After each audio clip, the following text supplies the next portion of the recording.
Assalamualaikum warahmatullahi wabarakatuh. Perkenalkan, nama saya David Jali Tanjung dengan NIM 1706624101 dari Fakultas Ekonomi dan Bisnis Prodi Akuntansi Universitas Negeri Jakarta. Oke, di video kali ini saya akan membahas mengenai perlindungan data pribadi konsumen dalam transaksi e-commerce. Sebelumnya, untuk sumber ini dari jurnal Rich Feeding Ibu Erna Priliasari. Sebelumnya di era digital ini transaksi e-commerce itu semakin populer teman-teman dan menjadi bagian dari keseharian kita dengan hanya menggunakan ponsel atau laptop. Konsumen bisa membeli apapun yang mereka butuhkan tanpa harus keluar rumah. Namun, di balik kemudahan ini ada masalah besar yang sering luput dari perhatian, yaitu perlindungan data pribadi konsumen. Kenapa data pribadi itu penting dalam transaksi e-commerce, teman-teman? Dalam setiap transaksi e-commerce, konsumen seringkali diminta untuk memberikan berbagai informasi pribadi seperti nama lengkap, alamat rumah, nomor telepon, alamat email, nomor kartu kredit, atau hal lain sebagainya yang banyak ya teman-teman. Data-data ini pasti diperlukan buat proses transaksi dan pengiriman barang ya teman-teman. Namun, ketika data tersebut tidak dijaga dengan baik, ada risiko besar kebocoran data yang bisa membahayakan konsumen. Misalnya, data yang bocor dapat disalahgunakan untuk penipuan, pencurian identitas, atau bahkan yang bisa lebih besarnya lagi dan lebih bahaya lagi tindakan kriminal lainnya yang bisa merugikan konsumen secara finansial dan psikologisnya nih teman-teman. Berlanjut ke pembahasan selanjutnya nih teman-teman, yaitu tentang masalah kebocoran data pribadi. Kebocoran data pribadi adalah salah satu isu serius dalam transaksi e-commerce. Ketika data pribadi konsumen jatuh ke tangan pihak yang tidak berwenang, konsumen bisa mengalami berbagai risiko. Mereka mungkin menerima panggilan atau pesan penipuan, atau data mereka bisa digunakan untuk pembelian ilegal. Wah, jangan sampai kita terjerumus sampai situ ya teman-teman.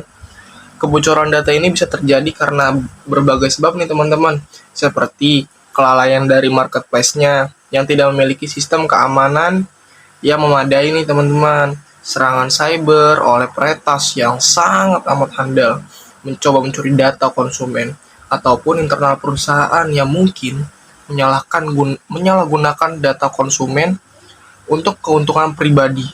Kasus-kasus seperti ini menimbulkan pertanyaan penting.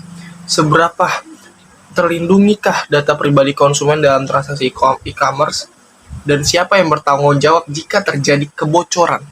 Nah, itu menjadi pertanyaan yang sangat banyak ditanyakan. Mungkin kita akan mengutip dari Undang-Undang Perlindungan Data Pribadi di Indonesia nih teman-teman. Pemerintah Indonesia telah menyadari pentingnya perlindungan data pribadi dan mengeluarkan Undang-Undang Nomor 27 Tahun 2022 nih teman-teman. Data pribadi ini adalah langkah besar yang bertujuan untuk melindungi hak-hak konsumen dalam transaksi digital dan memastikan bahwa data pribadi mereka dikelola dengan aman. Undang-undang ini juga mengatur beberapa hal lain penting, antara lain kewajiban perusahaan atau marketplace untuk menjaga kerahasiaan dan keamanan data konsumen. Sanksi bagi pelanggar termasuk denda administratif jika nantinya terjadi kebocoran data nih teman-teman, karena kelalaian dari pihak marketplace sendiri atau perusahaan terkait. Dan hak konsumen juga bisa menuntut nih teman-teman ke marketplace atau perusahaannya ya, yaitu jika data mereka bocor akibat kelalaian pihak marketplace. Mereka berhak mengajukan gugatan berdasarkan pasal 1366 Kitab Undang-Undang Hukum Perdata KUH Perdata atas dasar kelalaian. Dengan adanya undang-undang ini teman-teman, marketplace diharapkan dapat lebih bertanggung jawab dalam menjaga data konsumen mereka. Tanggung jawab marketplace dan hak konsumen.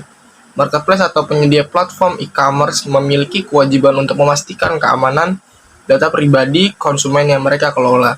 Untuk itu, mereka harus memiliki sistem keamanan yang kuat nih, seperti enkripsi data, autentikasi ganda, dan pemantauan ketat terhadap akses datanya nih teman-teman.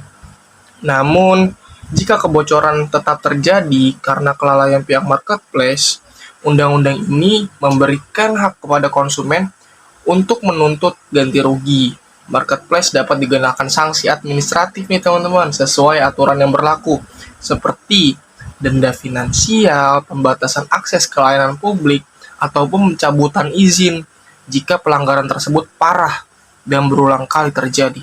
Langkah ini yang bisa dilakukan konsumen untuk melindungi data pribadi dari konsumennya sendiri. Meskipun sudah ada undang-undang yang melindungi data pribadi, konsumen juga perlu melakukan tindakan preventif seperti menggunakan password yang kuat dan tidak mudah untuk ditebak untuk akun e-commerce mereka, tidak membagikan informasi pribadi secara sembarangan di platform yang tidak terpercaya, memastikan bahwa platform yang digunakan aman dan memiliki reputasi baik dalam menjaga data penggunanya nih teman-teman. Konsumen juga disarankan untuk membaca kebijakan privasi dari marketplace atau platform e-commerce yang mereka gunakan. Ini membantu konsumen memahami bagaimana data mereka akan dikelola dan apa saja hak-hak mereka sebagai pengguna nih teman-teman. Mungkin di zaman dimana e-commerce telah menjadi kebutuhan keamanan, data pribadi tidak boleh dianggap enteng nih teman-teman. Dengan adanya undang-undang perlindungan data pribadi, konsumen memiliki perlindungan yang belum jelas, yang hukum yang jelas nih teman-teman. Namun, keamanan data pribadi adalah tanggung jawab bersama. Jadi, tanggung jawab bersama tidak hanya dalam undang-undang aja nih. Kita sebagai konsumen juga harus melindungi dari data-data pribadi kita sendiri nih teman-teman.